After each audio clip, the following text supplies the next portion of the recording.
Hi, everyone. Thanks for joining us. This is Linn Cook. I am representing the California Mortgage Bankers Association. As you know, we've been doing this podcast series on diversity, equity, and inclusion. Very important topic, certainly for us here at the California MBA, but across the nation, right?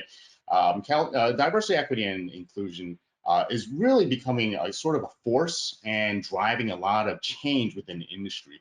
And that's why I'm very pleased to have a very special guest for us today, Tai Christensen.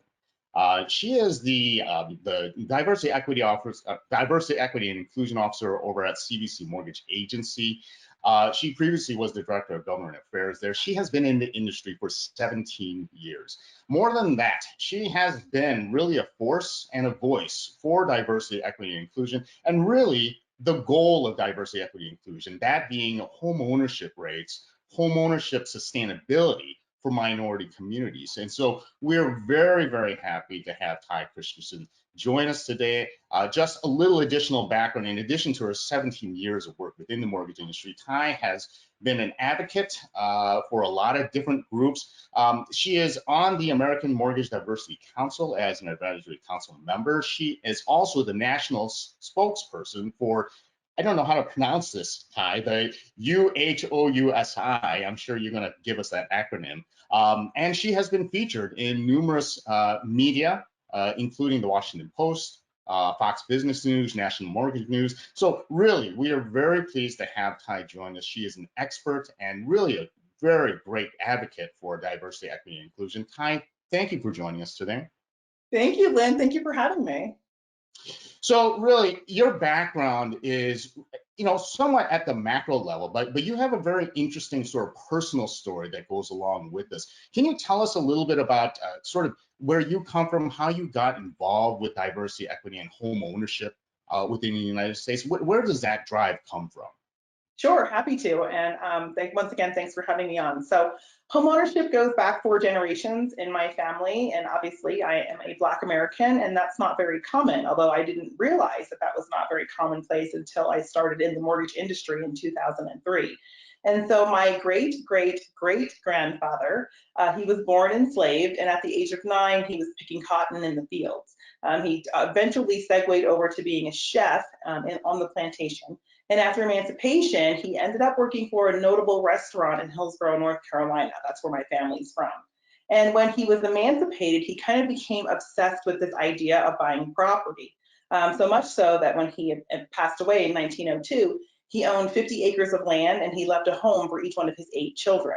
The story was so notable that the local newspaper did a front page article just on him, which obviously back in the day, an enslaved man making the front page of a newspaper article, not commonplace at all. And as a family member, we each have a framed copy of this article. It's a gift that we each get when we buy our first home.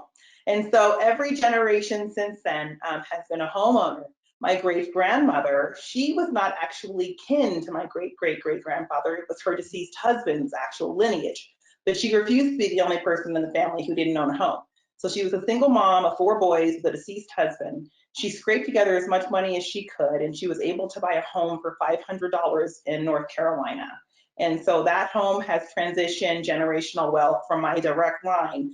Duke University ended up buying a portion of my great-grandmother's property. And she was able to get quite a bit of money, which has helped all of our family be college educated, buy our own homes. My parents own numerous rental properties, as do my aunts and uncles. Most of my cousins are doctors and lawyers, business owners, a very well educated family, and that has all come from generational equity, which we have received through each generation being homeowners and then transitioning that equity into the next generation. And so personally, that's why I am so passionate about home ownership, because I do not like the fact that my story is an anomaly. I would like this to be commonplace for our communities of color. And within the Black and Brown community, I feel like we can really make some headway if those of us that are passionate about it continue to drive the message home that home ownership is the vehicle to creating generational wealth for minority families. Yeah, I mean, that's really great. I mean, obviously you have an extraordinary story. You come from an extraordinary background. And most people, I hate to tell you, Tai, we're not extraordinary, right? So, it's true. I mean, I think what's really noble about what you're doing is understanding that, it is possible, but it doesn't have to be possible under extraordinary circumstances. Yes. How do we normalize it? And so we here at the California MBA, we obviously are talking about diversity, equity, and inclusion, which is adjacent, to minority home ownership. But can you tell us a little bit more from your perspective? I mean, how does DE&I really play into this concept of what you mentioned in the past, sustainable home ownership within minority communities? So I had a boss many years ago that told me, as a processor, this is way back in my career, one of the only people of color that I worked for back in the early 2000s. And he stated, if you can't see it, you can't be it. And so if you are not a person of color and you've not seen what it means to be a generational homeowner in the minority community, and you haven't experienced being able to grow equity in this specific way, then you will never be able to endear yourself to the community that really needs our help. And so as far as DEI is concerned, diversifying the mortgage industry and bringing in more people of color to be loan officers, originators, brokers, underwriters, it's very important, because then as the policies and procedures and guidelines change and we expand home ownership to all Americans, it's very important that we are able to keep our diverse community considered at all times. And so if you are a person of color, that comes innately to you to want to consider those communities that maybe don't have the best access to traditional lines of credit, traditional systems of banking, things of that nature. Keep that in mind as you're making new policies, procedures, and guidelines. And I'm happy to say that our government has been doing a great job of this just recently, expanding home ownership and coming up with innovative ways to extend credit to people that don't have traditional forms of credit. Well, that's great. I mean, I think it's important that people recognize that, the government, and certainly through the assistance of private, enterprise, such as private lenders, tell us a little bit more about, CBC Mortgage Agency. I think, what's interesting is that you really guys tout yourself as down payment assistant providers, and, how that helps sort of these marginalized communities to be able to get into home ownership. Can you tell us a little bit more about your efforts over at CBC? Sure, very happy to. So our program at CBC Mortgage Agency, we're best known as our name, Chenoa Fund. Chenoa Fund is the name of our down payment assistance program. And just recently, we passed the 30,000 borrower number. So we've assisted over 30,000 families with down payment assistance to get them into their first home. And that was a big one for us, hitting 30,000, because that's 30,000 community members that have transitioned from generational renters into home ownership, and then can begin to build equity through their own means of their own home. 55% of our borrowers self-identify as being part of a minority demographic. This is very important to us. Of that minority demographic, 60% are from the Latin community, 20% are from the Black community, and then we have a mix of Native American and Asian for the remaining 20%.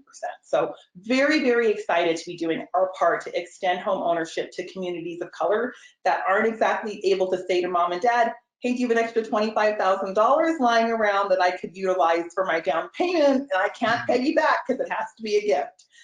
That type of resource and that type of liquid assets is not really typical in many minority communities. And so that's where we're happy to come in as a national down payment assistance provider. We provide down payment assistance in all states except for New York State. And our FICO score goes down to 600. We've got programs for as low as 600. We also have programs for borrowers with high income as well.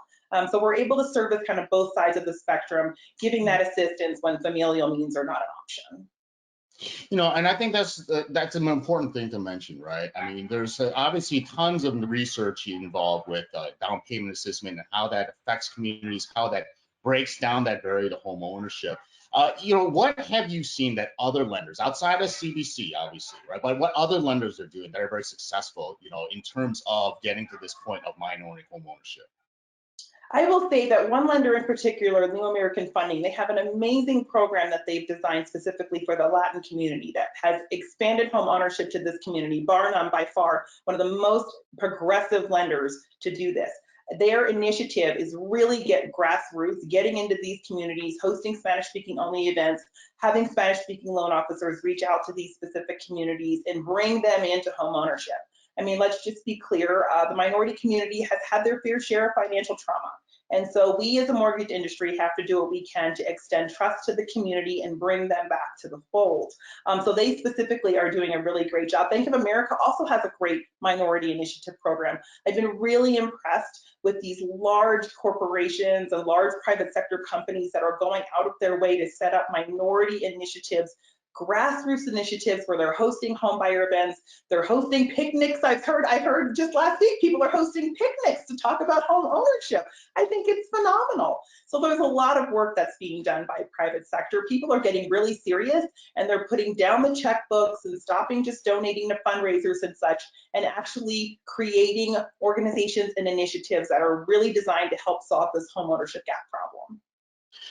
Well, that's all the time we have, unfortunately. Hopefully we can get you on another episode, because obviously, Tai, you have tons of information that's really useful. So I want to thank you for joining us. I mean, it's really been a pleasure talking to you. Obviously, my dogs thank you as well, so I apologize. but thanks everyone for joining us. This is Linn Cook here for the California Mortgage Bankers Association. Thank you for joining us for this podcast, and make sure to check us out for additional podcasts that are coming near in the future.